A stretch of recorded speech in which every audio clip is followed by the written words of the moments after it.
Creep night, sure to send a chill down your spine. Welcome to Creep Night. In tonight's episode, Little Miss Red, I'm going to let you decide who the victim of this story is. You all think you know the story of Little Red Riding Hood, probably because your parents told you about it, right?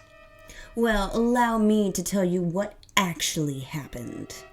I was walking to grandmother's house, all right, but not for the reasons you are thinking of.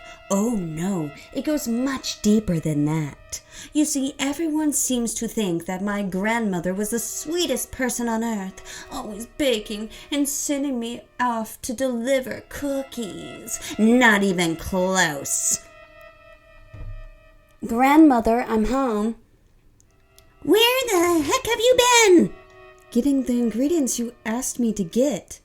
I rolled my eyes at this annoying lady. I was so sick of eating sweets, I wanted real meat. What is that in your hands? My grandmother had noticed that I had been eating beef jerky. She grew so mad that she slapped it out of my hands.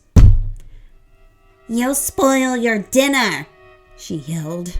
My grandmother stormed off into the kitchen, where I could hear what sounded like little children crying. I followed my grandmother to the kitchen. I stood there in shock. Don't you see how nice and plump they are already?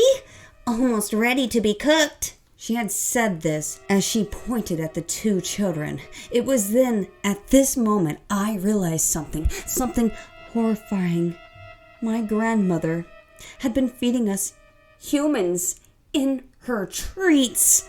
The Mr. Big Bad Wolf, as you might call him, came into the house with two more small children, and I realized that he'd been supplying my grandmother with the children. I grew so angry, for obvious reasons, that I grabbed the axe behind the kitchen door. My grandmother had been facing away from me when I swung at her. Luckily for Mr. Big Bad Wolf, he had been outside and he hadn't noticed the commotion going on from inside. I began to drag her to the stove. I roasted her up and began to eat her.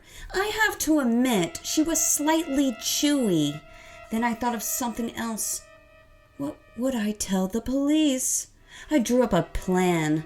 Some might say a diabolical plan, but all the same, I called the police.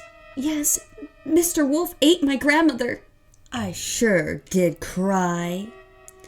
As I waited for the police, I released the children. The police investigated the scene and deemed me not the suspect. Hours went by when they went looking for Mr. Big Bad Wolf. When he showed up to my house, I waited patiently. I really wanted to hear what he had to say for himself. I didn't eat your grandmother. I know. How do you know? I do know. A huge toothly grin spread across my face in a twisted, evil look as I told him, I know you did not eat her, because I'm the one who did. He grew scared and began to back away from me. But why? He demanded to know. It's simple, you see. I found out what you two have been doing for all these years. And when I think about all those poor little children being eaten by you and my grandmother, I decided it was your guys' turn. I drew up the axe like I'd done before. Mr. Big Bad Wolf tried as he might to get away, but could not. I swished the axe and hit him with it, and like I had done a few hours before, I fried him up and ate him. The children I had released from that awful cell began to cheer and cheer as I devoured the big, bad wolf.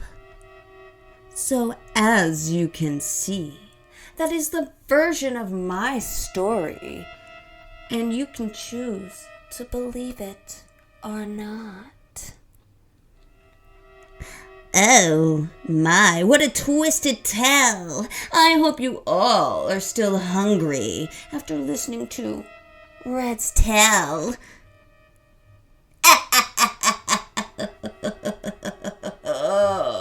Thank you for listening to Creep Night.